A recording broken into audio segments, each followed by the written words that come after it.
আসসালামু আলাইকুম। আজকে আমি বাবা পর্বের তিন নাম্বার ভিডিও শ্যুট করতেছি।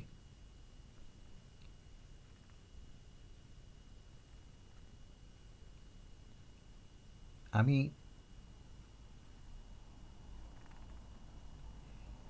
প্রথমত যখন ইন্ডিয়া যাই, কী উদ্দেশ্যে যাই আমার এখন মনে হচ্ছে না। তবে ভ্রমণ এর উদ্দেশ্যেই মনে হয়। তথাপি এত টাকার ব্যবস্থা কিভাবে হলো আমি নিজেও এখন মনে করতে পারতেছি না। তবে আমি যখন দিল্লি তাজমহল দেখে ঢাকা ফিরি,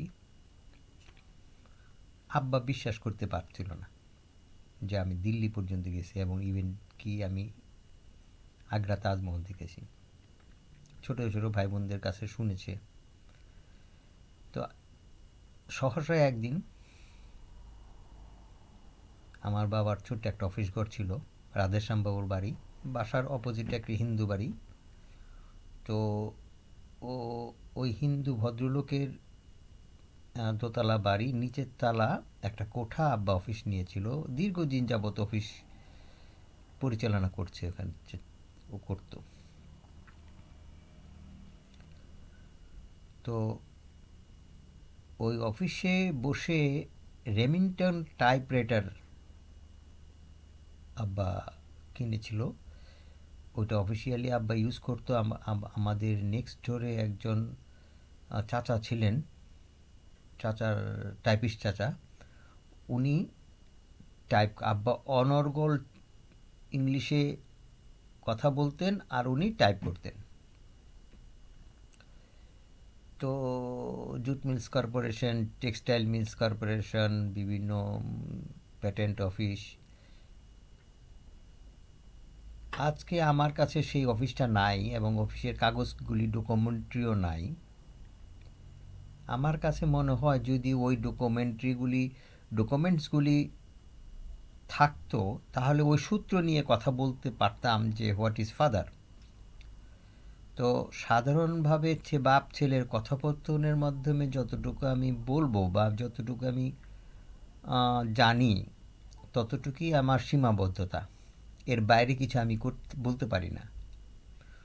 তবে এই সীমার মাঝখানে যে কথোপকথন আমাকে একদম সরাসরি বলল যে বাবা তুমি নাকি ইন্ডিয়া গিয়েছিলা। আমি কি, জি আব্বা আমি গিয়েছিলাম। বললো কোথায় কোথায়? তখন আমি বললাম লখনৌ গেছি, দিল্লি গেছি, তারপরে ফাতেপুর সিকরি, আগ্রা, আজমির। তো উনি বললেন যে একটা ভ্রমণে তুমি এত জায়গা কিভাবে ঘুরলা? তাই আমি বললাম বাবা ওখানে প্যাকেজ ট্যুর পাওয়া যায়, হোটেলের মধ্যে নিচে বাস আসে, তো এত টাকা দিলে পরে সমস্ত স্পটগুলি তোমাকে ঘুরিয়ে দেখাবে। তো বাবা এটা তো খুব ভালো ব্যবস্থাপনা। আমি কি তাই আমি করছি। তো তখন উনি বললেন তাজমহল তুমি দেখছো বাবা? আমি কি হ্যাঁ তাজমহল। কি দেখলা? তখন আমি বাবাকে বললাম যে বাবা, আমি বাবাকে আব্বা ডাকতাম। আব্বা, আব্বা আমি তাজমহল যেদিন প্রথম এন্ট্রেন্স, ওদের গেট, আমি যখন তাজকে যখন দেখি তখন আমি এটা স্বাভাবিকভাবে নেই। আমি নেই এই জন্য আমি তখনই নিজেকে আহ, প্রস্তুত করলাম যে আজকে খালি তাজমহলের আহ, আবরণটা দেখে যাব। আমি 3 দিন দেখব তাজমহল। একদিন রাত্রে দেখব, একদিন দিনে দেখব, আর একদিন সকালে দেখব। একটা দিনের 3 অবস্থায় তাজকে দেখব। বলো কেন বাবা? আমি বললাম যে তাজমহলটার যে শিল্প নৈপুণ্যতা, এটা এটা যে দেখবে তার ভিতরে একটা শিল্পীর চিন্তা ভাবনা চলে আসবে। এটি হলো তাজমহলের প্রথম ডেফিনেশন। যে যে অন্ধ লোক যদি তাজমহল শুনে তাহলে তার ভিতরে একটা অনুভূতি আসে যে তাজ কেমন, কারণ লক্ষ লক্ষ লোকের মুখে শুনছে তাজমহল। তেমনি একজন দৃষ্টিসম্পন্ন ব্যক্তি যদি তাজমহলকে দেখে তাহলে যে এই যে ৩০০ বৎসরের ইতিহাস মানুষের মুখে যে তাজ, তার ভিতরে যে একটা মানসিকতা তৈরি হয়, সেই মানসিকতায় যদি সে তাজ দেখে তাহলে সে তাজমহলকে স্বাভাবিকভাবে নিবে না।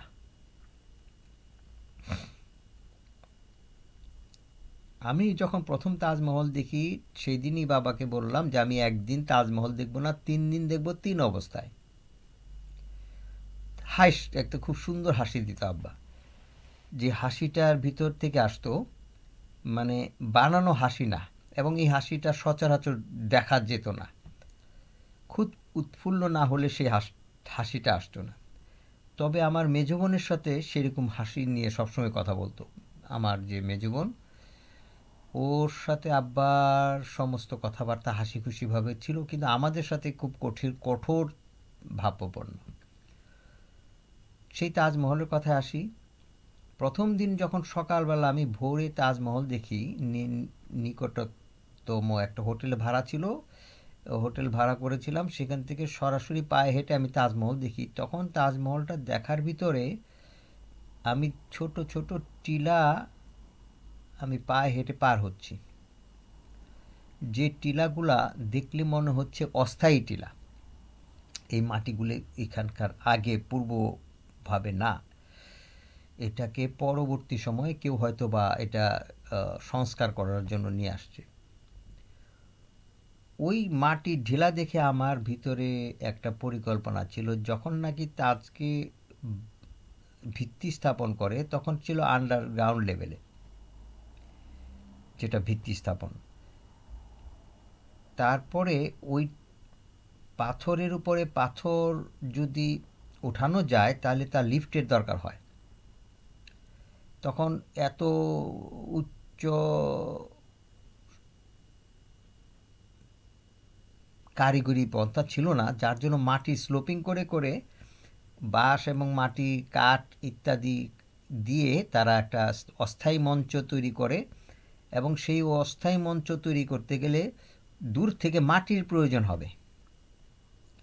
তো যেহেতু তাজকে যখন প্রতিষ্ঠিত করে তখন আস্তে একতলা যখন নাকি 10 ফিট হয়, তখন ওই 10 ফিট ছিল মাটির অন্তরালে, কারণ মাটি তো উপরের ডিবিগুলি হচ্ছে লিফটিংয়ের জন্য।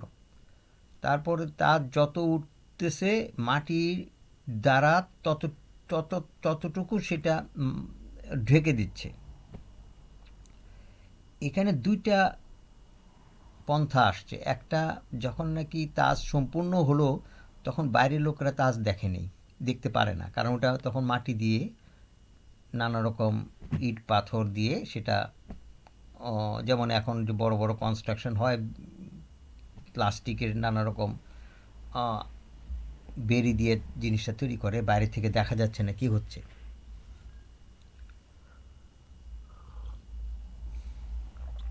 এটা আমি বাবার সাথে কথা বলছি, ঠিক এইভাবে বাবাকে বুঝালাম।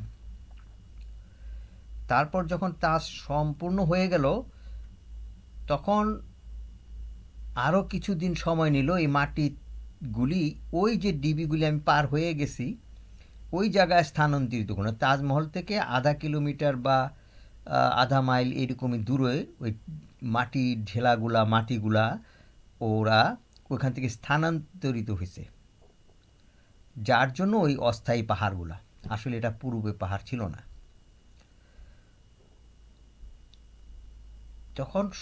যখন মানুষ তাজকে দেখলো তখন ওরা একটা অলৌকিক চিন্তা ভাবনা ওদের আসে, কারণ এটা তো দীর্ঘদিন ধরে দেখেনি ওরা। তাজ যে আস্তে আস্তে উঠতেছে, এটা যে গ্রোথিং হচ্ছে, এটা যে ডেভেলপড হচ্ছে, এটা মানুষের নলেজে ছিল না, কেননা এটা মাটির ডিবি দিয়ে ঢাকা ছিল। তারপরেও কথা আছে রাজ দরবারের কাজকাম, সেখানে সাধারণ পাবলিক যেতে পারতো না। তারপরেও এটা একটা সমাধি, তারপরেও এটা বহু টাকা পয়সার ব্যাপার, বহু ধনরত্নের ব্যাপার, ইত্যাদি কারণে এটা পাবলিক রেস্ট্রিকশনের থেকে দূরে থাকাতে তাজকে সবাই দেখেনি। কিন্তু যখন এটা জনসমক্ষে এটা আহ, আহ, প্রকাশ করা হলো, তখন মানুষ হঠাৎ আচমকা স্বপ্নের মতো তাজকে দেখা আরম্ভ করলো। তো সেই রকম আচমকা যে তাজমহল দেখবে, তার ভিতরে একটা পরিবর্তন আসবে, আসতে হবেই। কারণ এটা এটা ফিলোসফিক্যাল একটা আহ, আহ, একটা আর্কিটেক্ট বলা যায় না, এটাকে একটা মনে হয় মানুষ যে জগতে যায় নাই বা যে জগৎ সম্বন্ধে মানুষের ধারণা নাই, সেই জগতের কিছু তৈরি করা। তো তাজই সেরকম একটা ব্যাপার। এই জন্য লক্ষ লক্ষ লোকের অন্তরে তাজ গেঁথে রয়েছে। আমি বাবাকে এই কথাটা বললাম। তো বললো কি, তুমি কিভাবে শিওর হলা? তা আমি আব্বাকে বললাম যে আমি শিওরিটির জন্য কার সাথে আলাপ করিনি, একমাত্র তোমার সাথেই আলাপ করলাম। তোমাকে এই বললাম, অন্য লোকের সাথে এগুলি আলাপনা করিনি, বা আমার মনে হয় নাই ওদের কাছে বলাটা এইটা সমীচীন কিনা।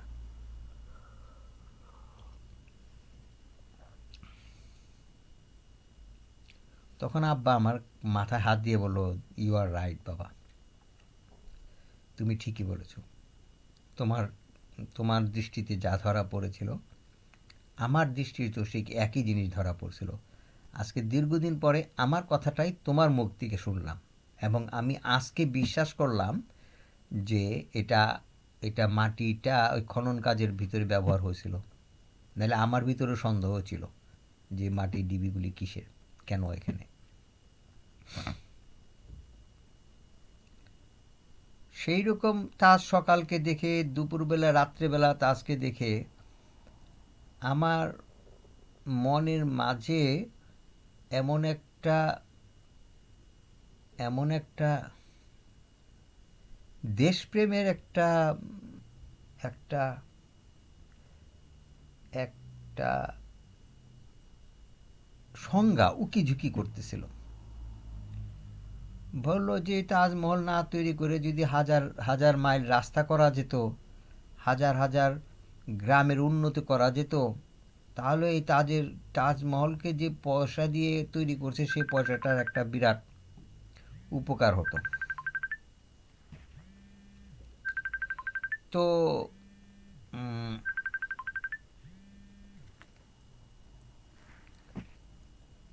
ছিল এক কথা যে তাজমহল তৈরি করে পয়সাটা সরকার নষ্ট করেছে, এটা দিয়ে অনেক কিছু করা যেত। তো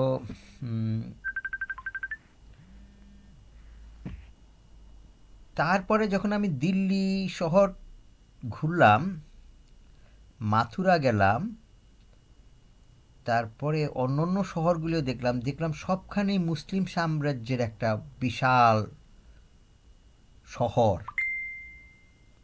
রেড ফোর্ট দেখলাম, আগ্রা ফোর্ট দেখলাম। এত কিছু দেখার পরে মনে হলো তাজমহলে যে পয়সাটা খরচ করেছিল সেটা অনেক কম, অনেকাংশে কম। কারণ ওদের অর্থ এত বেশি এত বেশি অর্থশীল ছিল যে তাদের কিছু করার আর বাকি ছিল না। রাস্তা বানাইছিল ঢাকার trunk road, Delhi trunk road, Kolkata পর্যন্ত। তারপরে বিভিন্ন দুর্গ, বিভিন্ন উম, উম, রাস্তাঘাটের যে বেড়িবাঁধ, নদী সংরক্ষণ, সমস্ত কিছুই মুঘল সাম্রাজ্য করেছিল। আমার মাথার উপরে যে যে ছবিটা দেখা যাচ্ছে সেটা হলো পরী বিবির মাজার। শায়েস্তা খানের মেয়ের নাম ছিল পরী বিবি। যখন নাকি শায়েস্তা খান লালবাগ কেল্লার কাজে হাত দেয়, তখন তার মেয়েটা মারা যায়। তখন তাদের ভিতরে একটা চিন্তা ছিল যে এটা ভালো জায়গা না, যার জন্য আমার এই অলক্ষ্য হলো, যার জন্য আমি এটাকে আর দুর্গ বানাবো না, এটা একটা উপাসনালয়ের মতো করব। একটা মসজিদ বানাইছে, একটা মাজার বানাইছে, আর একটা ওর যে থাকার যে দুর্গ ছিল, যেটা ওর প্রাসাদ ছিল, সেটা তো আগেই তৈরি করা হয়েছিল। তো অ্যাকচুয়ালি মুঘল সাম্রাজ্যের যে যে কীর্তিগুলা, এগুলো আসলে সহজভাবে বুঝে নেওয়ার মতো না। এটার ভিতরে একটা বিশাল চিন্তা ভাবনা আছে। তাজমহলটা এইরকম, এবং সারা বিশ্ব জগতে তাজের যে একটা ঐতিহ্য, তাজের যে একটা সম্ভ্রম, এটা না দেখে এটার বলা যায় না। আমি দেখেছি একরকম, বলছি আর এক রকম, বা যারা বলছে তারা দেখার পরে অন্যরকম। আমি একটা জিনিস বলতে চাই, তাজমহলের অন্দরমহলের কবর হচ্ছে চারটি, চারটি কবর। দুটি উপরে, যেটা সমস্ত মানুষ সমতল ভূমিতে, ওরা একটু উপরে উঠে সিঁড়ি ঢুকে প্রথম অন্দরমহলটার মধ্যেই দুইটা কবর, সেটা দেখে সবাই সেটার তারিফ করে, জিয়ারত করে, বা হাত দিয়ে স্পর্শ করে, যা কিছু করে। কিন্তু ঠিক ওই কবরটার বরাবরই নিচের তালা আন্ডারগ্রাউন্ডে আরও দুইটা অরিজিনাল কবর আছে। সেখানে 1972, 75, 80 পর্যন্ত ওই জায়গাটা খোলা ছিল, ওইটা আমি দেখেছি। আমি নিচের তালা দিয়ে ওই আসল যে কবরটা দেখেছি। তো এখন 300 বৎসর পর জাতি জাতিতে বিভেদ, মুসলমানের ভিতরে 72টা মুসলমান, হিন্দুটা ওইটা সেটা নানা রকম জল্পনা কল্পনার মাঝখানে কবরস্থানে মেয়ে লোক যাওয়া হারাম হালাল, এইগুলির যে একটা একটা যে একটা এইগুলির জন্য যে একটা প্রশ্নবিদ্ধ হবে, তার জন্য শাহজাহান 4টা কবর করছে, যে অরিজিনাল কবরে কেউ যেতে পারবে না, ওইটা খুব সংরক্ষিত জায়গা, এবং সবাই উপরের দুইটা লৌকিক কবরটা দেখবে। এইটা আমি আজ বুঝতে পারছি যে তাজমহলের শাহজাহানের শুধুমাত্র শাহজাহান বলা যাবে না, শাহজাহানের তো অনেক অ্যাডভাইজার ছিল, অনেক রকম পরিষদ ছিল, তারা সত্যি অনেক অনেক অনেক উঁচু মাপের লোক। ধন্যবাদ।